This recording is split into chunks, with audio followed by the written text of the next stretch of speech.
হনুমান কর্তৃক স্বকাহিনী কথন। হনুমান কহিলেন, করহ বিচার, আমার জন্মের কথা কহিয়ার বার। প্রভাস নামেতে তীর্থ খ্যাত মহিতলে, মুনিগণ স্নান করে সেই নদী জলে। ধবল নামেতে হস্তি দীঘল দশন, দন্তাঘাতে চিড়িয়া মারিতে মুনিগণ।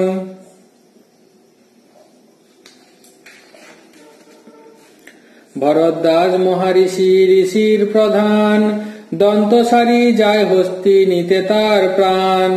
ব্যাকুল হইয়া মুনি পলায় দৌড়িয়া, রুষিয়া গেলেন পিতা বিপদ দেখিয়া। দয়ালু আমার পিতা অতি ভয়ঙ্কর, এক লাফে পড়িলেন হস্তির উপর। দুই চক্ষু উপড়েন নখের আঁচড়ে, দুই হাতে টানি দুই দশন উপাড়ে।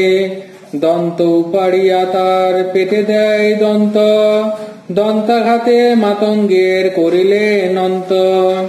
পরেতে গেলেন পিতা মুনির সমাজ, সবে বলে হস্তি মারে এই কপিরাজ।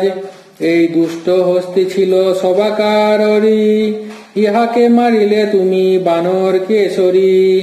আপন ইচ্ছায় করো আহার বিহার, তোমার প্রসাদে প্রাণ বাঁচে সবাকার। নির্ভয় করিলা বীর মুনির সমাজ, ভরদ্বাজ বলে বর মাগো কপিরাজ।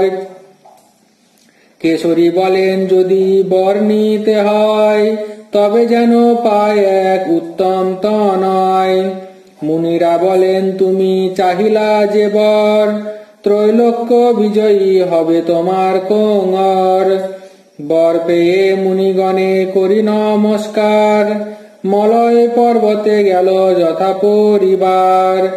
অঞ্জনা আমার মাতা অতি রূপবতী, ঋতুস্নান হেতু গেল নর্মদার প্রতি। সন্ধান পাইয়া তথা দেবতা পবন, ঝড়ে বস্ত্র উড়াইয়া দিল আলিঙ্গন। এই সে কারণে আমি পবন নন্দন, সবার ভিতরে লজ্জা দাও কি কারণ। তুমি বা কাহার পুত্র মন্ত্রী জাম্বুবান, সকলের সব বার্তা জানে হনুমান। যত যত আসিয়াছে বীর সেনাপতি, কেবা না জানো কহ কার মাতা সতী। রাম কার্য করিতে না করিবি সংবাদ, বিসংবাদে কার্য নাশ করিবে বিবাদ।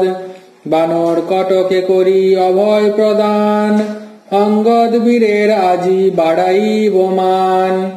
সাগর যোজন শত দেখি খালি জুলি, শতবার পার হই আমি মহাবলী।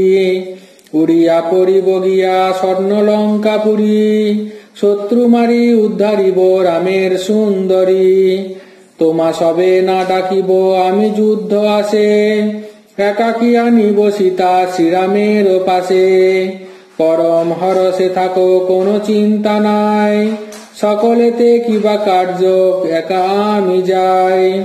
সবে বলে যত বলো কিছু নহে আন, ত্রিভুবনে বীর নাহি তোমার সমান। সুগন্ধি পুষ্পের মাল্য গন্ধ মনোহর, হনুমান বলে দিল সকল বানর। বড় বড় বানরের দেখিয়া কাকুতি, সাগর তরিতে হনুমান করে মতি। কৃত্তিবাস পণ্ডিতের কবিত্ব বিচক্ষণ, গাইল সুন্দর কাণ্ডে গীত রামায়ণ।